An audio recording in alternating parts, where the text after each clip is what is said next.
पितृसत्तात्मक समाज क्या होता है, यानी पितृसत्ता शब्द को परिभाषित करना है और उन तरीकों की चर्चा करनी है जिससे नारीवादी विजेताओं ने पितृसत्ता और लिंग को समझा है। सबसे पहले पितृसत्ता अगर जहाँ भी आए तो ये समझना चाहिए हमें, जब पिता की संपत्ति पर बेटे का अधिकार हो जाता है उसे ही हम पुरुष प्रधान समाज कहते हैं।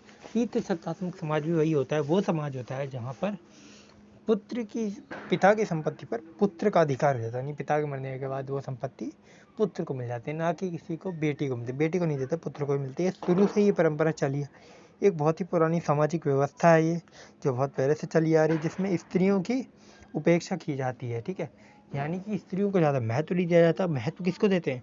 हम पुरुषों को महत्व देते हैं इसमें, है ना।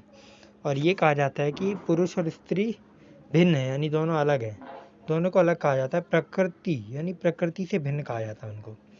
अब बात करते हैं पितृसत्ता के विरुद्ध में नारीवाद। और नारीवाद वो है, ये नारीवाद एक विचारधारा है इसमें जो लोग शामिल हैं वो लोग ये कहते हैं कि हम जैविक विभेद को स्वीकार नहीं करते, यानी स्त्री पुरुष के बीच में जो जैविक विभेद है यानी बायोलॉजिकल डिफरेंस है उसको हम स्वीकार नहीं करते। और नारीवादी और क्या कहते हैं? वो ये कहते हैं कि स्त्रियों को हमेशा से ही शोषण का शिकार रहना पड़ा है। और महिलाओं को लोग क्या कहते हैं कि महिलाओं में योग्यता कम होती है, वो कुछ नहीं कर सकती, बाकायदा पुरुषों के मामले में। ठीक है, और क्या कहते हैं नारीवाद विचारधारा में जो लोग हैं वो और क्या कहते हैं? वो ये भी कहते हैं कि जैविक भेद को सामाजिक भेद का नाम देकर यह कहा गया है कि जो मेल कर सकता वो फीमेल नहीं कर सकती, यानी जैविक भेद को किसका? सामाजिक भेद का नाम दिया गया।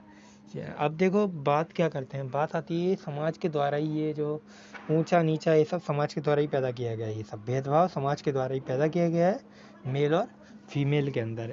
और वो क्या कहता है? समाज ये कहता है कि मेल कर सकता है वो फीमेल नहीं कर सकती। और ये भी कहा जाता है नारीवाद और क्या कहता है, नारीवाद और भी कुछ कहती है कि इनमें असमानता समाज ने पैदा कर दी है। ठीक है, मेल सोचता है कि फीमेल मेरे कंट्रोल में है ना।